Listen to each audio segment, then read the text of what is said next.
¿Se han preguntado ustedes de dónde vienen y cómo luchar contra los malos pensamientos? Es importante que nosotros aquí entendamos que a veces somos nosotros mismos quienes nos hacemos daño.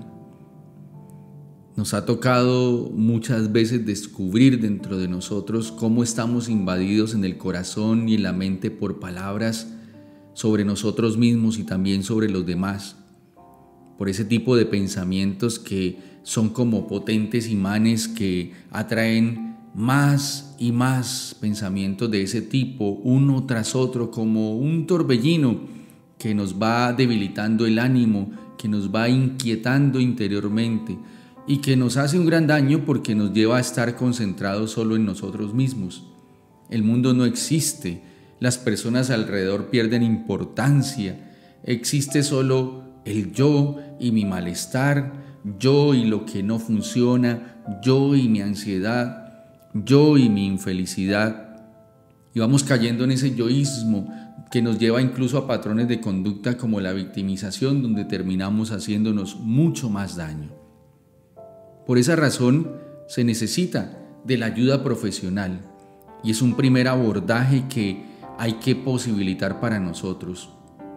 Las ciencias humanas nos ayudan y son necesarias para poder comprender esos mecanismos de la mente, sobre todo para quien lo necesita por motivos importantes, especialmente cuando este diálogo, que vamos a llamar diálogo malvado, se convierte en una verdadera enfermedad.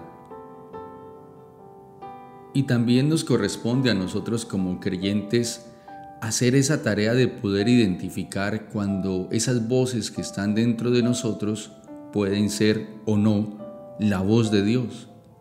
¿Cuándo es realmente que Dios nos está hablando? Eso es un punto importante. Dios existe y nos habla, debemos tener esa certeza. Pero ¿cómo comprender cuándo es Él el que habla dentro de nosotros? Tengamos presente que Él habla de sí mismo como de alguien que está en la plenitud de la alegría divina y nos la quiere transmitir. Y esto nos da a entender cuando esa voz interior viene de Él, la voz de Dios da paz, da alegría. Es estéticamente bella, el Señor es un Señor noble al hablar. Cuando Él habla, nos transmite su gracia, su presencia que es santa, que es paz. No nos transmite temor ni nada de esto que es contrario. Cuando Él habla, produce un cambio dentro de nosotros y un cambio para bien. Y esto significa entonces que en un alto porcentaje las voces que sentimos dentro de nosotros no son de Dios. Porque cuando Él nos habla, no tenemos dudas. Las otras voces o son humanas o vienen de más abajo aún, porque así lo dice el Evangelio. ¿Qué hacer entonces para acallar esas voces malas que acechan nuestros pensamientos? Permíteme entonces compartirte algunas pautas. Primero, debemos ser conscientes de algo de lo que ya no se habla, y es la batalla espiritual es necesaria. La vida de los creyentes es una batalla, no solamente contra los enemigos de afuera, sino contra los enemigos de dentro. ¿Por qué te sorprende que tu fe sea tentada si cuando rezas el Padre Nuestro dices, no nos dejes caer en la tentación y líbranos del maligno? Porque el texto habla de ello, del maligno, no del mal genérico o neutro, sino del maligno, y eso es un tema determinante. Primero entonces, tenemos que saber que estamos en constante batalla espiritual. Segundo, cuando tenemos esos malos pensamientos es importante abrirnos al diálogo con el Señor y decirle la verdad sin esconder nada y entregar todas esas voces y todas esas palabras en la presencia de Dios.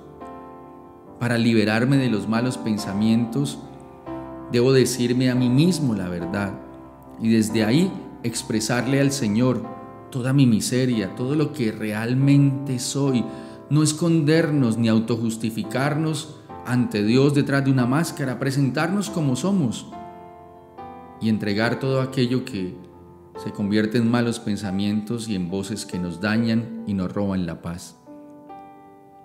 Otro aspecto fundamental, tercero, es no escuchar demasiado esas voces interiores que nos dañan. No hacerles mucho caso.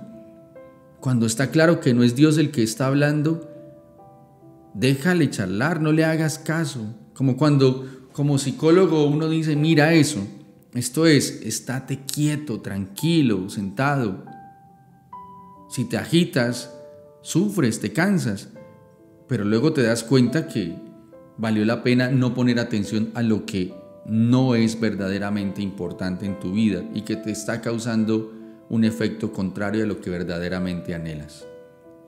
Una cuarta recomendación, muy importante, un arma poderosa, el Santo Rosario.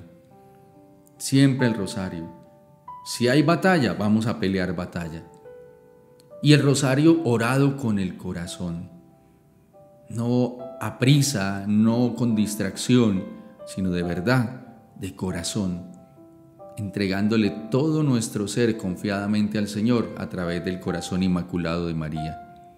Y finalmente, la oración constante. Estar siempre acudiendo al Señor en medio de esas situaciones. Decirle siempre al Señor, ten piedad de mí que soy un pecador. Como nos cuenta el libro del peregrino ruso, no sé si lo conoces, pero allí el protagonista es un peregrino que atraviesa Ucrania y Rusia llevando solo pan seco y la Biblia. Y tras participar en la Santa Eucaristía, muy tocado por la exhortación de San Pablo de orar sin descanso, que la encontramos en Primera de Tesalonicenses 5:17, él se pone a buscar a alguien que le enseñe a tener la mente continuamente dirigida a Dios en oración. Y encuentra a un monje santo que le enseña la oración del corazón, que consiste en la repetición constante, incluso según el ritmo de la respiración, de la fórmula Jesús, ten piedad de mí, que soy un pecador. Una frase que incluso ha sido tomada del Evangelio de San Lucas en el capítulo 18, en el verso 3.